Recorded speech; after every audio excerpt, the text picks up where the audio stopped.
నమస్తే అండి, నేను రజాక్.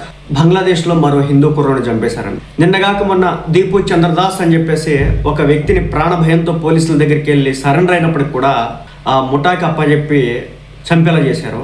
ఇంకా నిన్న అయితే కనుక వీళ్ళు ఒక ఫాల్స్ నెరేటివ్ అయితే ఇచ్చినారు.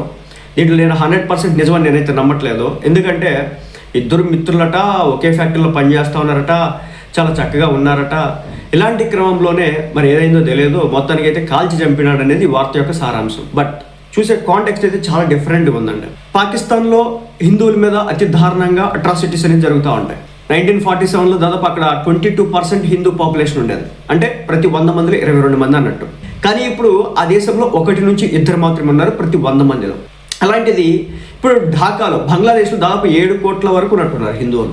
7% వరకు ఉన్నారు హిందువులు అనమాట. ఇప్పుడు వాళ్ళని కంప్లీట్గా డిస్ట్రాయ్ చేయాలని చెప్పేసి వీళ్ళు ఏమన్నా పూనుకొని చూస్తూ ఉన్నారు. అంటే దీన్ని బట్టి చూస్తే మన దేశం ఎంత సెక్యూర్డ్గా ఉందో మనం అర్థం చేసుకోవాలి. అన్ని మతాలు, అన్ని కులాలు, అన్ని వర్గాలు, అన్ని ప్రాంతాల వారిని మనం రెస్పెక్ట్తో చూసుకుంటూ ఉంటాం మన దేశంలో. నేను నార్త్ సైడ్ గురించి పెద్దగా మాట్లాడను కానీ, ఎందుకంటే అక్కడ ఏందో తెలియదు, కొన్ని సందర్భాల్లో వాళ్ళ మీద వీళ్ళ మీద వాళ్ళు రాళ్ళు వేసుకుని కొట్టుకుంటూ ఉంటారు. నాకు అది అర్థం కాదు. కానీ సౌత్లో అన్ని ఫెస్టివల్స్, అన్ని మతాల వారు వీళ్ళంత వరకు కలిసి జరుపుకునేటటువంటి ప్రయత్నం అయితే చేస్తూ ఉంటారు. సో అంత మంచిదనం సౌత్లో ఉంటుంది అనమాట. నేను చూసినా కదా, మన ఆంధ్ర రాష్ట్రం, తెలంగాణ కావచ్చు, ఈ తమిళనాడు కావచ్చు, కర్ణాటక, కేరళ రాష్ట్రాలు కావచ్చు, వీటిలో వచ్చేసి మత ఘర్షణలో తారాస్థాయిలో ఎక్కడ ఉండడం నేను ఎప్పుడూ కూడా చూడలేదు. కానీ నార్త్లో మాత్రం భయంకరంగా ఉంటాను.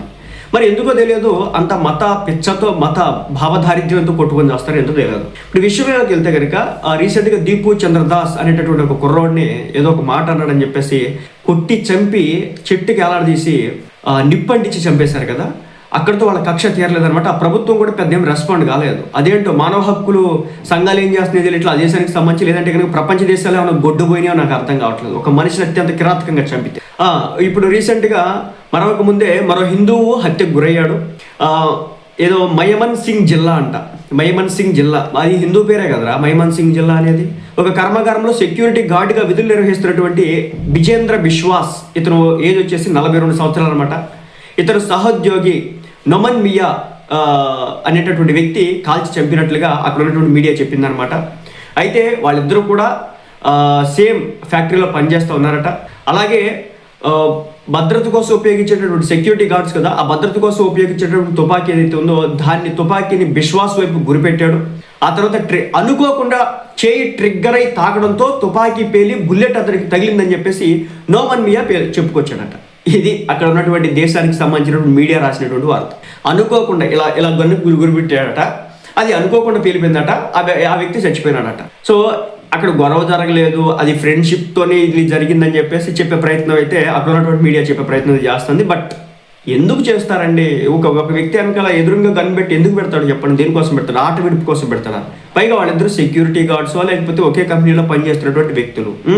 బుల్లెట్ తగిలిందని నొమెన్ మియా చెప్పుకొచ్చాడు. వెంటనే ఆసుపత్రికి తరలించగా బిశ్వాస్ మరణించినట్టు వైద్యులు చెప్పుకొచ్చారు. అయితే ఇది ఉద్దేశపూర్వకంగా జరిగి ఉండొచ్చన్న ఆరోపణలు వినిపిస్తూ ఉన్నాయి. ఈ ఘటనపై కేసు నమోదు చేసినటువంటి పోలీసులు నొమెన్ మియాను అరెస్ట్ చేశారు. బిశ్వాస్ మృతికి కారణాలపై దర్యాప్తు చేస్తున్నామన్నారు. బంగ్లాదేశ్లో కొనసాగుతున్న అల్లర్లలో 25 సంవత్సరాల దీపు చంద్రదాస్ పై అల్లరి మూకలు దాడి చేసి హత్య చేశాయి. ఈ ఘటన మరొక ముందే ఇటీవల మరో హిందూ యువకుడిని రాజ్బరీ జిల్లా పంషా సర్కిల్లో గ్రామస్తులు కొట్టి చంపారు. తాజాగా మరో హత్య జరగడంతో ఈ దేశంలో హిందువుల భద్రతపై ఇప్పుడు ఆందోళన నెలకొని ఉంది. ఇది సీరియస్ ఇష్యూ అండి. భారత గట్టిగా రెస్పాండ్ అవ్వట్లేదు ఈ విషయంలో. అంటే వెళ్ళి ఎందుకో నాకు అనుకున్న స్థాయిలో అనిపించట్లేదు. మరి డిప్లొమాటిక్గా ఏమైనా రియాక్ట్ అవుతున్నారో అయితే నాకైతే తెలియట్లేదు. కానీ బట్ ఒక మాట అయితే నిజం, వాస్తవం.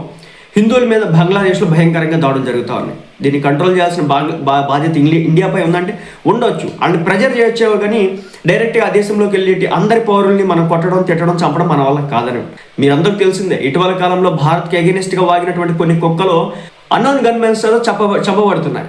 అన్నోన్ గన్మెన్స్ చేత చంపబడుతూ ఉన్నాయి కొన్ని కుక్కలు. కాబట్టి ఇప్పుడు నేను దీన్ని ఎలా చూడాలి? బేసిక్గా ఇది కావాలని చంపారనేది ఒక వర్గం అంతా కూడా మాట్లాడుతుంది. బట్ కాంటాక్ట్ చూస్తే నిజంగానే కావాలని చంపినాడు. ఎందుకంటే గన్ను ఎదురుగా పెట్టేసి బాబు ఆడుకుందాం రారా అని చెప్పి చెప్తాడు ఎవడైనా.